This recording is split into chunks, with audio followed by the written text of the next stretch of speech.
नगर मनमाड राज्य महामार्गावर साकोरी हद्दीत स्टेट बँक ऑफ हैदराबाद लुटे कॉम्प्लेक्स जवळ मालवाहतूक ट्रक, तवेरा आणि मोटारसायकल यांच्यात झालेल्या भीषण अपघातामध्ये 2 दुचाकीस्वार ठार झाल्याची घटना घडली आहे। माल ट्रक आणि तवेरा क्रमांक MH04 ES 5679 आणि दुचाकी यांच्यात झालेल्या भीषण अपघातात 2 दुचाकीस्वार ठार झाले आहे। या अपघातानंतर घटनास्थळी रक्ताच्या थारोळ्यात पडलेले तरुण बघून अनेकांना भोवळ आली होती। या अपघातामध्ये दुचाकीस्वार प्रवीण रामधन चव्हाण वय वर्ष 23, हल्ली मुक्काम कोपरगाव, मूळचा राहणारा बर्णी तालुका मागाव जिल्हा यवतमाळ आणि रवींद्र बाळासाहेब पवार वय वर्ष 26, राहणार राजमाता उद्यान कोपरगाव हे 2 तरुण ठार झाले आहेत। यातील प्रवीण चव्हाण हा जागीच ठार झाला तर रवींद्र पवार हा साईबाबा संस्थांच्या रुग्णालयामध्ये उपचारादरम्यान मृत पावला। या घटनेनंतर पोलीस उशिरा आले आणि येऊनही पोलिसांनी बघ्याची भूमिका सोडून काहीच केलं नसल्याची चर्चा आहे।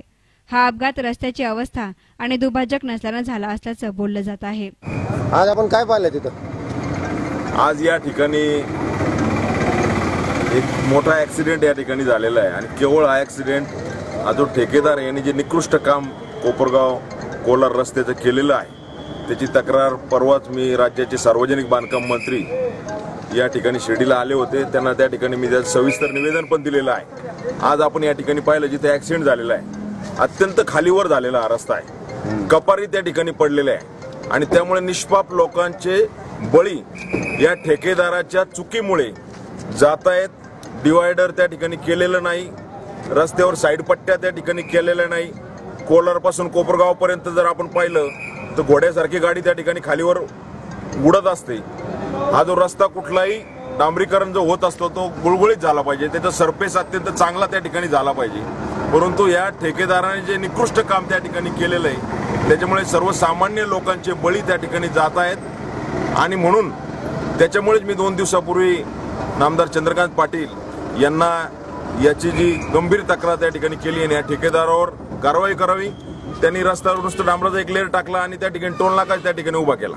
अधिकाऱ्यांना हाताशी धरून टोल चालू करण्याचा त्याचा प्रयत्न आहे आणि आमचा विरोध आहे, कारण बायपासचं कामही त्या ठिकाणी पूर्ण झालेलं नाही, बंद आहे। मोठ्या अवजड गाड्या ज्या आहेत त्या गाड्या मात्र शहरातनं जातात आणि त्यामुळे लोकांचे बळी त्या ठिकाणी जातात। म्हणून बायपासचं काम तातडीने पूर्ण व्हावं, हा रस्त्याचं काम चांगलं व्हावं, या रस्त्याच्या कामाची चौकशी झाली पाहिजे, त्याच्यासाठी विशेष पथक नेमावं अशी मागणी मी त्या ठिकाणी केली आणि सरफेस चांगला होऊन रस्ता त्या ठिकाणी गुळगुळीत होऊन साईड पट्ट्या आणि या ज्या कपारी त्या ठिकाणी झालेल्या आहे, रस्ता जागोजागी खचलेला आहे, कोलार पासून कोपरगाव पर्यंत खालीवर झालेला आहे, त्यामुळे मोटरसायकलवाले ते घसरून त्या ठिकाणी पडत आहेत। म्हणून अतिशय गंभीर परिस्थिती या रस्त्याची झालेली आहे आणि म्हणून जर या ठिकाणी या ठेकेदारावर कारवाई व्हावी यासाठी तातडीने परत एकदा मी परवा मुंबईला जाऊन सार्वजनिक बांधकाम मंत्र्यांना भेटून हा जो ऍक्सिडेंट झालेला आहे ती सर्व माहिती त्यांना त्या ठिकाणी देऊ आणि या ठेकेदाराने त्वरित चांगलं काम करावं, अन्यथा आम्ही रस्त्यावर येऊन आंदोलन त्या ठिकाणी करू। या ठिकाणी जर तुम्ही ऍक्सिडेंट पाहिलेला असेल तर त्या ठिकाणी रस्ता डायरेक्ट असा वरती खाली झालेला आहे, म्हणजे तो खड्डा वाचवायला गेला एखादा गाडीवाला तर समोरून कुणी येत असेल तर त्याला धडकणार आहे। रोजचं आहे, या ठिकाणी माझं घर आहे समोर आणि त्या ठिकाणी मी रोज हे प्रकार पाहत असतो। एक किरकोळ या ठिकाणी मयत झाल्यामुळे हे समोर आलं, परंतु रोज असे किरकोळ अपघात होत असतात पण याची दखल कुणीच घेत नाही, दखल घेणारं प्रशासन सुद्धा नाही। पोलीस प्रशासनाबद्दल काय म्हणणार आपण? पोलीस प्रशासन या ठिकाणी आलं होतं ताबडतोब, परंतु पोलीस प्रशासन आल्यानंतर 108 नंबरला फोन करून ॲम्ब्युलन्स आली, ती पण लवकर आली, एक 10-15 मिनिटांमध्ये ती आली। त्यांनी पाहिलं 2 प्रेत म्हणजे 2 जे त्या ठिकाणी पडलेले आहेत अपघातग्रस्त, तर त्याच्यामध्ये त्यांनी असं ठरवलं की हा गेलेला असेल आणि हा जिवंत असेल, त्यांनी एकच प्रेत त्या ठिकाणी घेऊन गेले। दुसरं त्यांनी ठरवायचं कारण काय, ते डॉक्टर ठरवतील की या ठिकाणी हा मयत झालेला आहे की नाही। आणि ती गाडी गेल्यानंतर दुसरी गाडी जर पोलीस प्रशासनाकडून सुद्धा लवकर येत नाही, 1.5-2 तास झाले पोलीस प्रशासन फोन करतंय गाड्यांसाठी पण गाड्याच लवकर येत नाही, त्यामुळे पोलीस प्रशासनाकडून जर एक गोष्ट होऊ शकत नाही तर सर्वसामान्य जनता तर काहीच करू शकणार नाही असं मला वाटतं। साकोरीतील रहिवासी असून या ठिकाणी हे ज्या घटना घडतात त्या वारंवार घडतात, आज काय नवीन नाही। या गोष्टीला सर्वस्वी जबाबदार हे स्थानिक प्रशासन असून याची दखल घेतली जावी। ज्याप्रमाणे शेतकरी आत्महत्या करतो त्याप्रमाणे निष्काळजी माणसाचा या ठिकाणी दुर्दैवी अपघातात मृत्यू होतो, ही गोष्ट लाजिरवाणी।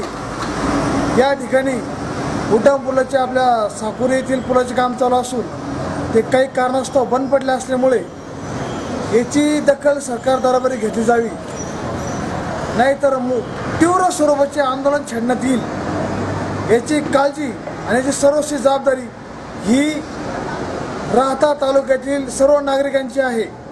मी या ठिकाणी स्थानिक नागरिक म्हणून बोलत आहे।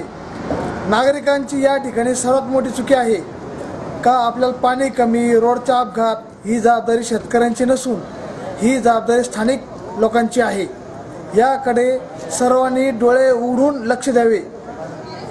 याचा परिणाम काय होतोय, एखाद्या कर्त्या घरातला पुरुष अपघातात जातो, याचं दुःख मी भोगतोय।